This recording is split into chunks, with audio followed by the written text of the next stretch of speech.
सईद बिन मुसैयब रहिमहुल्लाह ताला मशहूर ताबी हैं। सियर आलाम नुबला के अंदर लिखा कि मा फ़ाततनी सलातु फ़ी जमाअतिन मुन्ज़ु अरबईन सनतन। हज़रत सईद बिन मुसैयब ताबी फरमाते हैं 40 साल से कभी मेरी जमात कज़ा नहीं हुई, जमात फौत नहीं हुई।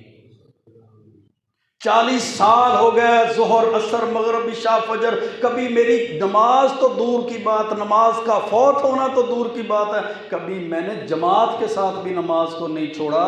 और रबिया बिन यजीद रहिमहुल्लाह मशहूर ताबी क्या फरमाते हैं, मा अज़्ज़नल मुअज़्ज़िनु लिसलाति सुबही मुन्ज़ु अरबईन सनतन। पिछले 40 साल से मेरा ये मामूल है, पिछले 40 साल से मेरा ये मामूल है कि मुअज़्ज़िन जब भी फजर की अज़ान देता है मैं मस्जिद में नमाज के लिए मौजूद होता हूँ।